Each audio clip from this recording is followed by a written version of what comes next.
They painted her body with numbers for the slave auction, until a human wiped them away and called her by name. The air was thick with smoke, dust, and the sour smell of too many bodies pressed into one place.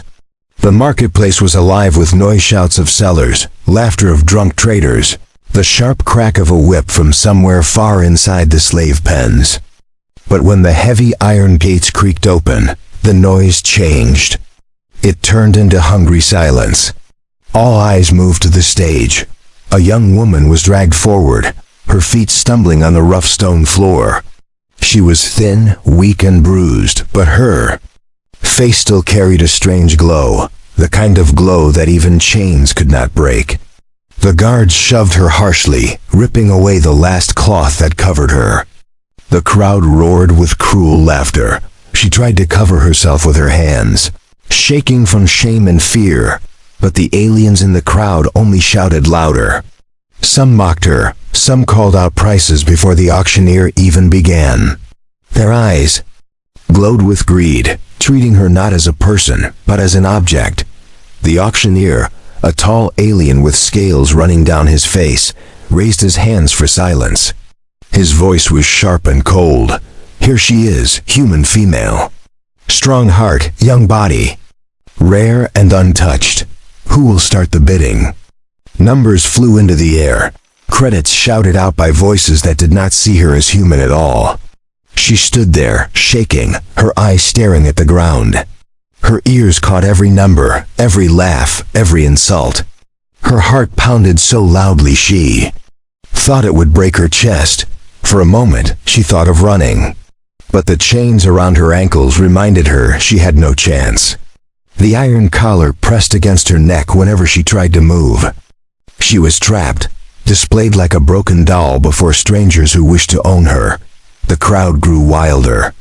Bids jumped higher, laughter turned into excited cries. Some aliens threw food at the stage just to watch her flinch. Others shouted cruel jokes about what they would do once she was theirs. She closed her eyes. She wanted to disappear, to sink into the stone floor and never rise again. But the world did not let her hide. The auctioneer grabbed her chin, lifting her face so the crowd could see her. Tears rolled down her cheeks, shining under the harsh light. The auctioneer smirked. "Rare beauty," he shouted, "but broken spirit. A treasure for one who can tame her. Who dares the highest bid?" Her breath caught. This was the end. No one would save her. She would be sold, used, and forgotten. Then, in the crowd, someone moved. A tall figure stepped forward, his steps slow but heavy, each one echoing louder than the last. The crowd turned their heads, curious then shocked. It was a human, not a chained one, not a slave, but a free man. His clothes were simple, worn from travel. His face carried scars, his jaw set in silence. He did not laugh. He did not cheer. He only stared at the girl. The aliens whispered in confusion. Why would a human spend money on his own kind? It made no sense. Most humans here were slaves, powerless and broken. But this one, he walked like a man with purpose, like someone who did not fear the eyes of the crowd. The auctioneer laughed nervously. "Ah, a human joins the game. Rare indeed. Do you wish to own what should already be yours?" The man said nothing. He raised his hand. The entire market froze. The woman opened her eyes, her gaze locking on him. For the first time since the chains were put on her, she saw something that was not greed, not cruelty. His eyes held something different, something she could not name yet. The auctioneer's smile faltered, but he quickly covered it with a loud voice. "The human bids. Who dares to challenge him?" Other aliens hesitated. Some tried to raise the price, but their voices shook. The man did not flinch. He stepped closer, his hand still raised, his silence stronger than any shout. At last, the auctioneer's voice cracked. "Sold. To the human." The crowd erupted in chaos. Some laughed, some booed, some shouted insults. But the human ignored them all. He climbed onto the stage. The woman trembled. Her heart raced. Would he be cruel too? Would he take her as the others would? The man removed his heavy cloak, the only thing keeping him warm in the cold market air. Slowly, carefully, he wrapped it around her shaking body. The crowd fell silent. For the first time in days, weeks, maybe years, the girl felt covered. She felt human. Her breath caught, not from fear but from shock. The human leaned close and whispered, only for her to hear, "You are not theirs anymore." And with those words, everything changed. The market did not calm down after the sale. It grew louder, filled with angry cries and mocking laughter. Aliens shouted in different tongues, pointing at the human who dared to buy one of his own kind. Some were amused, some were offended, and some simply could not understand. The woman stood on the stage, trembling beneath the cloak he had given her. The cloth was rough, heavy, and smelled of dust and travel, but to her, it felt softer than silk. It was the first time in many days that she was not bare before cruel eyes. She clutched the cloak tightly, afraid someone might rip it away. The human ignored the noise around him. His face remained calm, unreadable. He walked toward the auctioneer and placed a small pouch of coins on the table. The alien opened it, his eyes widening at the weight inside. It was more than enough. Far more. The auctioneer grinned, though his voice trembled slightly. "She is yours, human. But remember, once you buy, there are no returns. You will regret this." The man did not answer. He only turned, stepped back onto the stage, and unlocked the iron collar around the girl's neck. The crowd gasped. Slaves were never unchained in the market.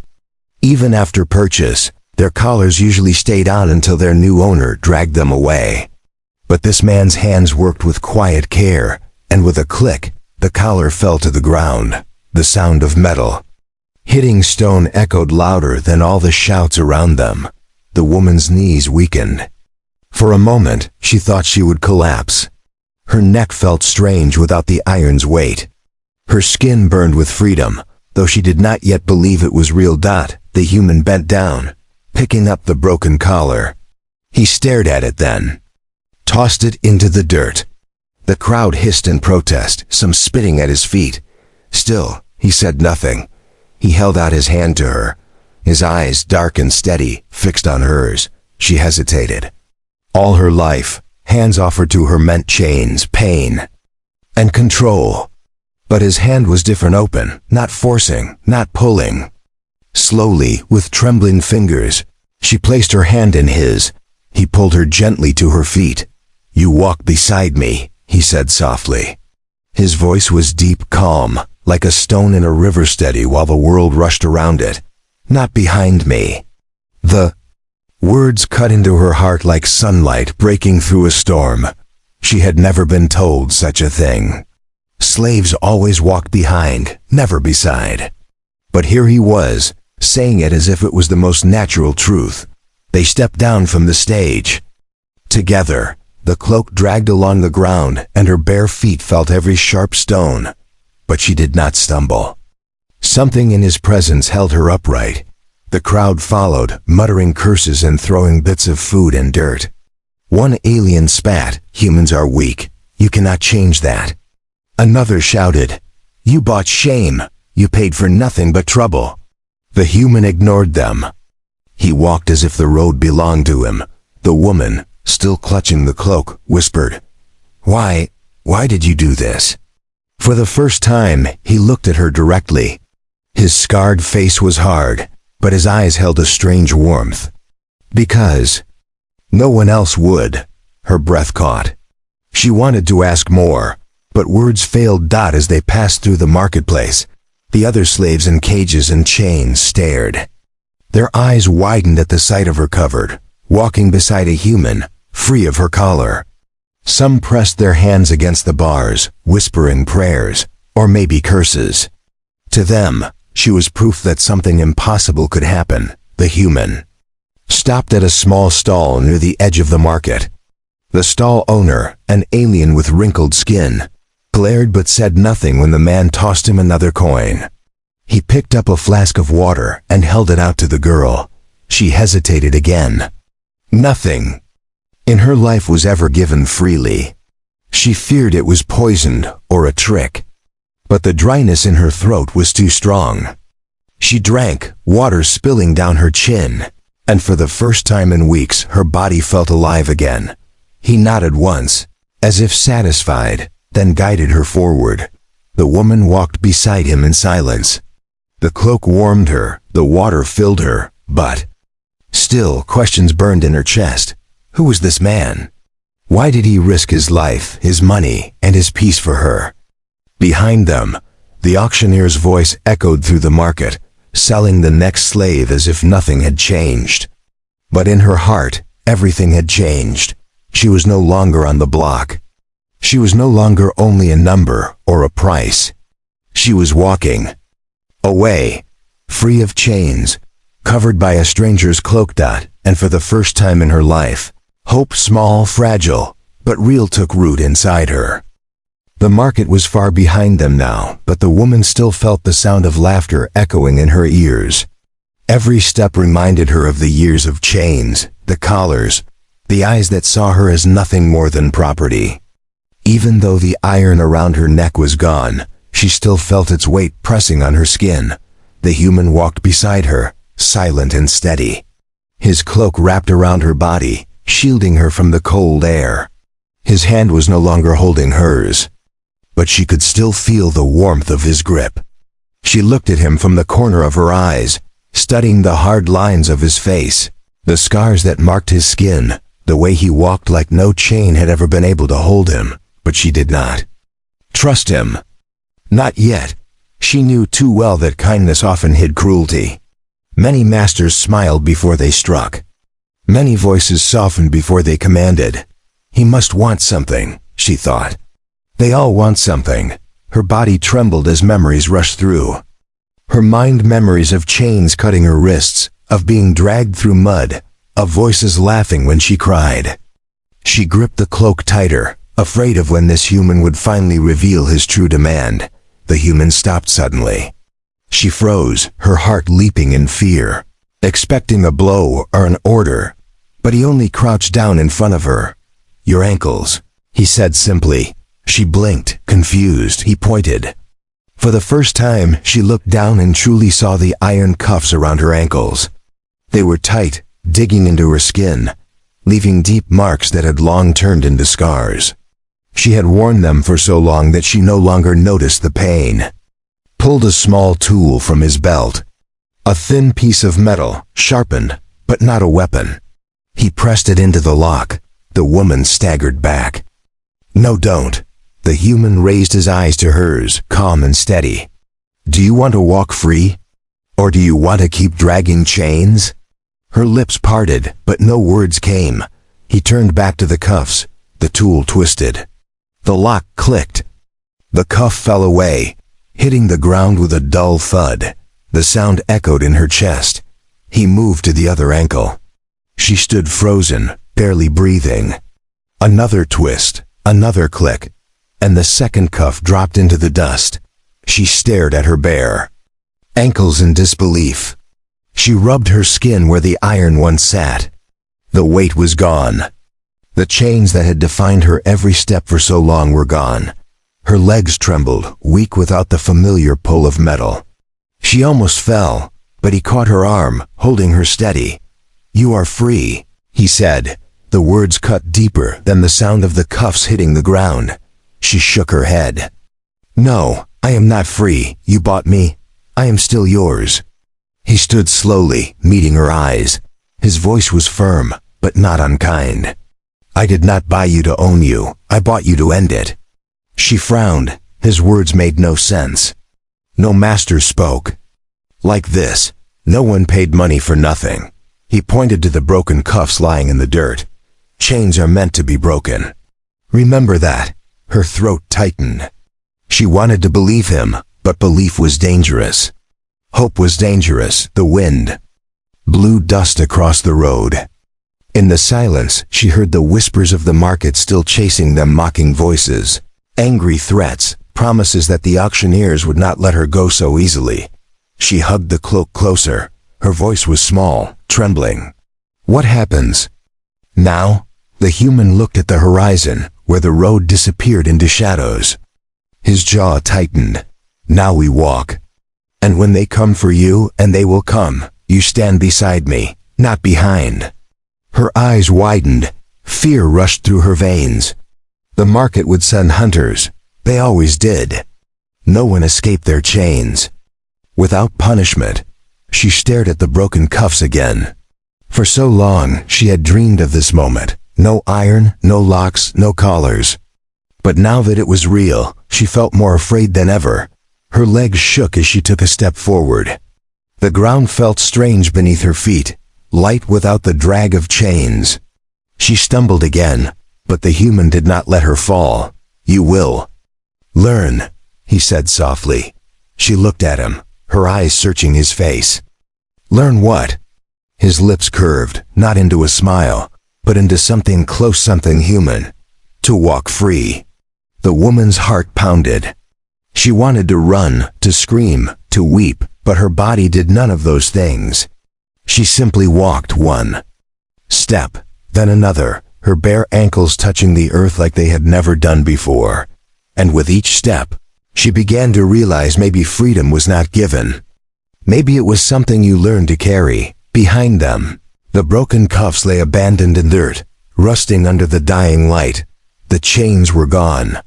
But the world had not forgotten her, and neither had the ones who still wanted to own her. The marketplace never forgot, even after the human and the girl vanished into the dusty roads beyond its gates. The noise of what had happened spread like fire through dry grass. The crowd could not believe what they had seen, a human free and fearless buying another human only to set her free. At first, there was laughter. "Fool," the trader said. He wasted his gold on nothing, but soon the laughter faded. Suspicion took its place. Fear followed after. The auctioneer slammed his hand on the table long after the sale was done, his scaly face pale with anger. "He made us look weak," he hissed. "He mocked our chains. No one leaves this market unpunished." His voice carried to the guards and hunters who listened, their eyes narrowing like wolves catching the scent of prey. Rumors began to spread. Some said the human was a rebel, part of a secret group that freed slaves in the shadows of the empire. Others whispered he was cursed, carrying the spirits of those who had died in chains. And still others said he was simply mad enough to challenge the system. No one had ever dared to break. But whatever the truth, one fact was certain: hunters would be sent. Far down the road, the girl did not hear these whispers, but she felt them. Every time the wind rustled through the trees, she thought it carried voices chasing her. Every shadow on the hills looked like someone watching.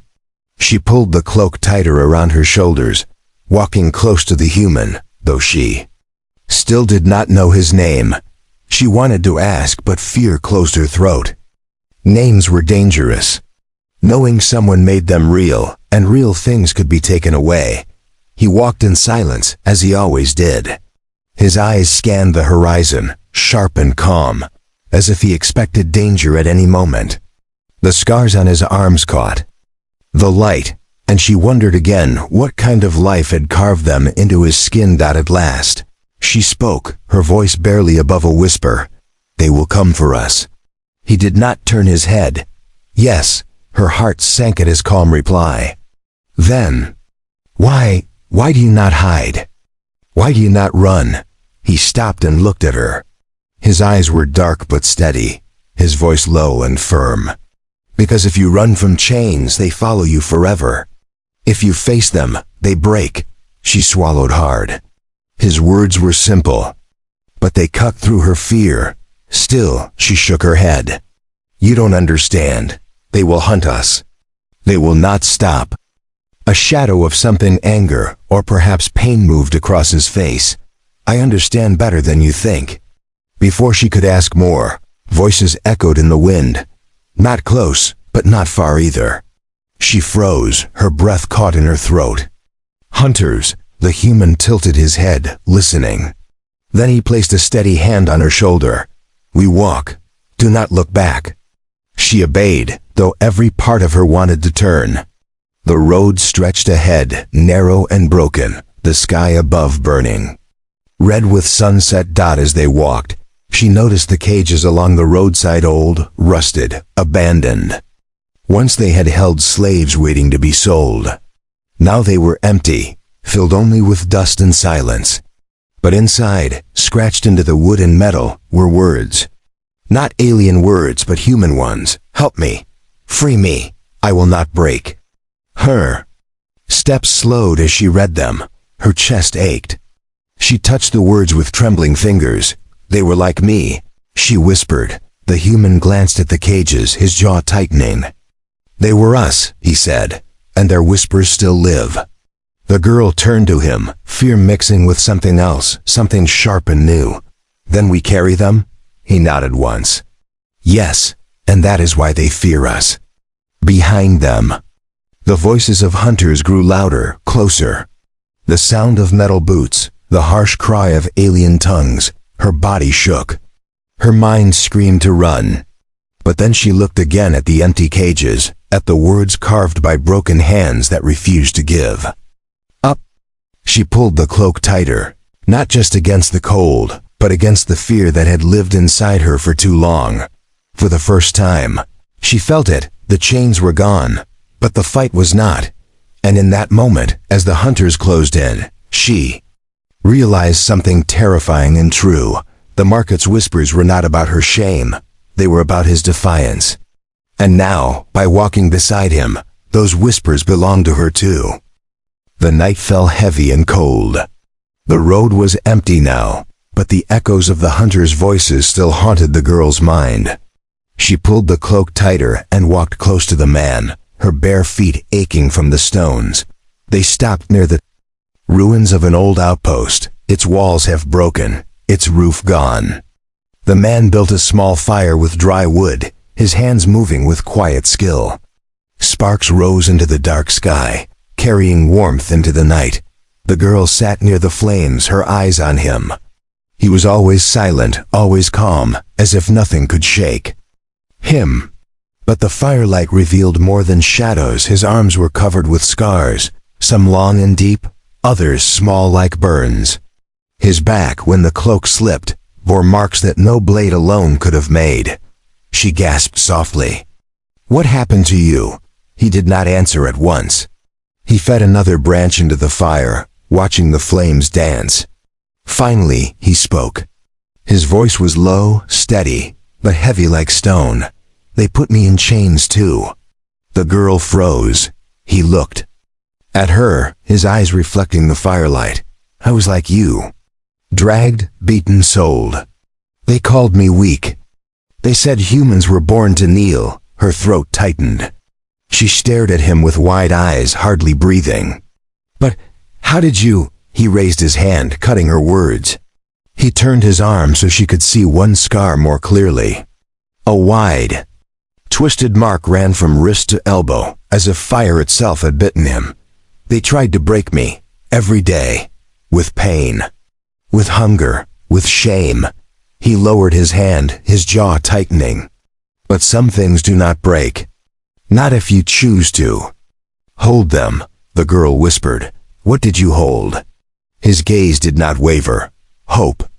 She shook her head, tears stinging her eyes. "Hope does not stop whips. Hope does not open chains." "No," he said softly. "But it keeps you alive until your chance comes." His words sank into her chest like iron nails. For so long, she had thought hope was useless, dangerous even. Hope only made the pain sharper when it was crushed. But here he sat alive, free, unbroken. Proof that hope was more than a dream. The fire cracked. The silence stretched. She looked at him again, at the scars covering his skin, and she whispered, "So that is why you freed me." He nodded once. "No one freed me. I tore my chains. Alone. But you," his voice hardened, not in anger, but in conviction.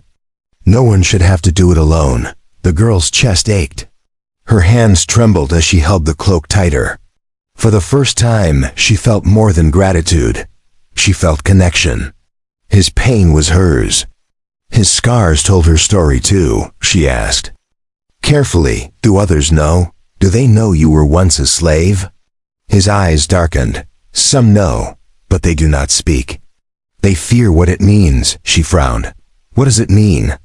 He leaned forward, the firelight flickering against his scarred face. It means chains can be broken. It means their power is not forever. That is the secret they hate most. Her heart pounded. She thought of the empty cages they had passed, of the words scratched into the rusted iron, I will not break. Perhaps those words had not died. Perhaps they lived in him. The night grew colder. The fire burned low. The girl curled close to the warmth, but she could not sleep. His words spun in her mind, heavy and sharp. At last she whispered, if you were free, why did you come back to the market? Why risk it all? His answer was simple, but it struck her like a blade. Because freedom is wasted if you are the only one who has it. Her breath caught. She turned to look at him, but his eyes were on the stars above, as if searching for something far beyond the sky. She did not understand everything about him. His silence still frightened her. His scars still made her ache. But one truth became clear that night by the fire. He did not see her as weak. He did not see her as broken. He saw her as someone worth saving. And for the first time, she wondered if she could believe it. The dawn was gray when they left the ruined outpost. The girl walked beside the man, her ankles bare for the first time in years, but her heart heavy. The night's whispers still echoed in her chest, his scars, his past, his secret. She had thought freedom would feel like light. Instead, it felt like a storm was waiting. The road was silent except for the crunch of their steps. But silence never lasted long in this land. The market's reach was wide. By midday, she heard it, the faint metallic rhythm of boots striking stone. She froze. The sound was far, but growing. Hunters. The human's eyes narrowed. He had heard them too. Without a word, he guided her off. The road into the cover of broken trees and tall, dry grass. The girl's body trembled. Her voice was barely a breath. They're coming for me. He shook his head. His voice was calm but sharp. No, they're coming for what I broke. The sound of the hunters grew louder. Harsh voices shouted commands in alien tongues. The earth seemed to vibrate under their march. The girl crouched low, clutching the cloak around her, fear choking her throat. She wanted to run, to disappear, to sink into the dirt. But the man did not hide. He stood tall, his eyes on the path, his hand resting on the knife strapped to his belt. She whispered urgently, you can't fight them. There are too many. His answer was steady. I don't run from chains. Not anymore. Her heart raced. He was going to face them, alone, for her. She wanted to scream at him to stop, but the words died on her lips. The first hunters appeared through the dust, tall, armored creatures with glowing eyes and sharp weapons. Their leader, a massive brute with metal plates fused into his skin, raised his weapon and laughed. You made a mistake, human. That slave belongs to the market. The man's voice was cold. She belongs to no one. The hunters laughed, but their laughter carried unease. They had seen his eyes. They had seen how he stood not like prey, but like a storm about to coatful. Break. The leader snarled. Give her back. Walk away alive. The human drew his knife. The blade was simple, worn, nothing compared to the hunter's glowing weapons. But he held it with calm certainty. She walks beside me, he said. Not behind. The words struck the girl's heart. She pressed her hand to her mouth, tears burning her eyes. He was going to fight for her. Truly fight. The hunters roared and charged. The clash was violent, sudden. The man moved like water, flowing between strikes, his knife flashing in the dust. He was faster than she thought possible. His scars proof not only of survival but of learning. He struck not with anger, but with precision, each movement clean, deadly. But there were too many. The girl watched in horror as the hunters circled him, blades slashing, voices growling. Blood streaked his arm, his side, his shoulder. Still he did not fall. He fought with silence, with defiance, with something more frightening than rage. She trembled, torn between running and staying. Her body screamed to flee, but her heart rooted her in place. She remembered his words, "When they come for you, you stand beside me." The man stumbled, one knee hitting the dirt. A hunter raised his weapon high, ready to strike the final blow, and then she moved. Without thinking, the girl leapt forward. She grabbed a broken branch from the ground and struck the hunter's arm with all the strength her starving body could give. The weapon slipped, the alien cursed, and the man rose again, driving his knife into the creature's chest. The girl gasped, stumbling back, but his eyes caught hers. For the first time he spoke her name, though she did not know how he knew it. "Stand," he commanded, "not behind. The side." Her knees shook, but she obeyed. She picked up the fallen weapon, clumsy in her hands, and raised it. The hunters hesitated. They saw not one human, but two, scarred and trembling. But standing side by side, the leader growled, fury twisting his face. But in his eyes flickered something else. Fear. The man wiped the blood from his knife and stepped forward. His voice cut the air like a blade. "Tell the market. Their chains are breaking." The remaining hunters dragged their wounded back, snarling, spitting promises of revenge. But they did not stay. They retreated into the dust. The silence that followed was heavier than the fight. The girl's chest heaved, her hand still shaking as she dropped the weapon. She looked at the man, his body bloodied, his breath slow but steady. She whispered, almost afraid of the words, "You didn't leave me." His answer was quiet, but stronger than any shout. "I never will." Her tears spilled freely, not of fear this time, but of something far more dangerous, hope. The dust from the hunter's retreat still hung in the air. Broken weapons lay scattered across the ground, dark stains marking where the fight had ended. The girl stood trembling, her hands raw from gripping the alien weapon, her heart pounding. Like a drum in her chest, the man wiped the blood from his knife and sheathed it. His cloak hung loose around her shoulders, stained now with dirt and streaks of red. She clutched it tighter, not because of the cold, but because it had become more than cloth. It was her shield, her dignity, her proof that she was no longer what the market had tried to make her. For a long moment, neither of them spoke. Only the wind whispered through the empty trees. Finally, she broke the silence. Her voice was unsteady, but strong. "Why didn't you let me go? It would have been easier." He looked at her, his scarred face unreadable. "Because they would have taken you again. And because chains are not broken by leaving people behind." Her throat tightened. No one had ever spoken of her like that, like she mattered, like her life was worth more than a price shouted at an auction. She looked down at her bare ankles. The skin still showed scars where the cuffs had dug deep, but the iron was gone, truly gone. She touched them, her fingers tracing the lines, and whispered, "I never thought I would walk free." The man's voice was quiet, but firm. "Freedom begins here," he said, pointing to her chest. "Not here." His hand brushed the scars on her ankles. Tears stung her eyes, but they did not fall. She straightened her back, breathing in the sharp morning air. For the first time, she felt the weight of her own body, not as a burden, but as her own. They walked together, leaving the battlefield behind. Every step was heavy with exhaustion, but also lighter than any step she had ever taken in chains. As the sun rose higher, they reached a ridge overlooking the valley. Below, fields stretched wide, and in the distance, small figures worked the land. The girl froze.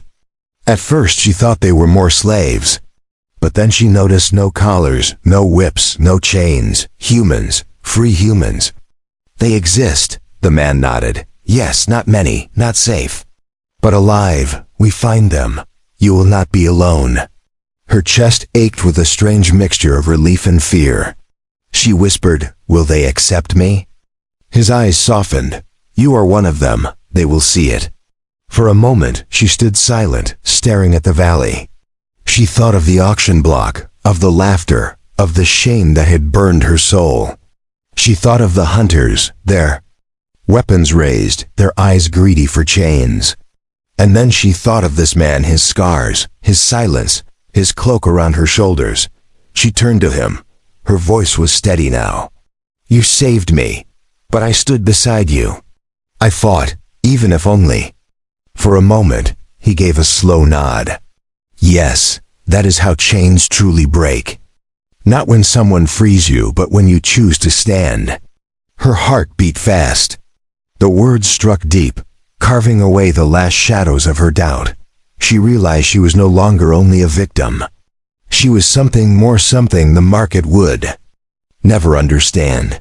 She lifted her chin, her eyes fixed on the horizon. The cloak around her shoulders fluttered in the wind. The man watched her quietly, as if waiting. At last he asked, do you fear the market still? She thought of the hunters' faces when she had stood beside him. She thought of their fear, their hesitation, and she shook her head. No, let them whisper, let them fear. A faint smile touched his lips, not joy, but pride. Then you are ready. Together, they began walking toward the valley. The girl no longer stumbled. Her steps were steady, her body upright, her spirit unbroken. Behind them, the broken cuffs rusted in the dust, forgotten. The market would tell the story in whispers, their voices filled with unease. A human bought a slave, not to own her but to cover her, to free her. And those whispers would spread. Some would laugh. Some would curse. But others would hear something far more dangerous, hope. The girl tightened the cloak around her shoulders, her eyes burning with quiet fire. She was no longer just the one who had been sold. She was no longer the one stripped and shamed before a crowd. She was covered. She was free. She was unbroken. And with every step beside him, she carried the proof that chains could be broken, not just for her, but for all who still waited in the dark.